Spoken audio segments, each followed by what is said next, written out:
Hello viewers, இன்னைக்கான shortcut பார்க்கலாம். 1 லிட்டருக்கும் 50 milli லிட்டருக்கும் உள்ள விகிதம் என்னன்னு கேட்குறாங்க. நமக்கு கொஸ்டினில் இங்கே லிட்டர்னு கொடுத்துருக்காங்க, இங்கே மில்லி லிட்டர்னு கொடுத்துருக்காங்க. ரெண்டுமே வேறு வேறையாக இருக்குது. இப்போது நமக்கு ரெண்டுமே சேமாக இருந்துச்சுன்னா அதுக்குள்ள விகிதத்தை நம்ம கண்டுபிடிச்சிடலாம் ஈஸியாக. நம்ம வந்து லிட்டராக மில்லி லிட்டராக மாற்றிக்கலாம். ஏன்னா மில்லி லிட்டரை வந்து நம்ம லிட்டராக மாற்ற முடியாது, ஏன்னா பாயிண்ட் வச்சு வேல்யூ வரும். இப்போ லிட்டரை ஈஸியாக மில்லி லிட்டராக மாற்றிடலாம்.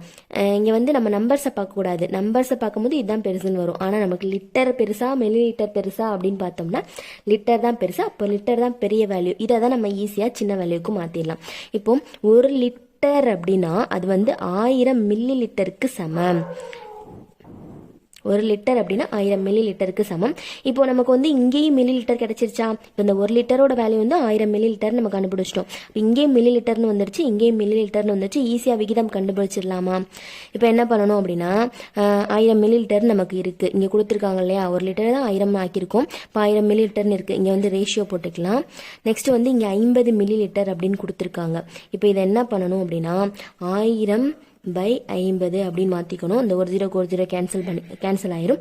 நெக்ஸ்ட் வந்து இங்கே 1×5 வந்துடும், இங்கே வந்து 20×5=100 அப்படின்னு வந்துடும். அப்போ வந்து 20/1 இருக்கு. அதை நம்ம எப்படி மாற்றிக்கலாம் அப்படின்னா 20:1 அப்படின்னு மாற்றிக்கலாம். 20:1 அப்படின்னு மாற்றிக்கலாம். ஆப்ஷன் பியில் இருக்குது. அவ்வளோதான். ரெண்டுமே சேமாக இருந்துச்சுன்னா ஈஸியாக ஆன்சர் கண்டுபிடிச்சலாங்கிறதுக்காக நம்ம இப்படி மாற்றிட்டோம். நெக்ஸ்ட் வீடியோவில் வேற ஒரு ஷார்ட்கட்டோட பார்க்கலாம். தேங்க்யூ.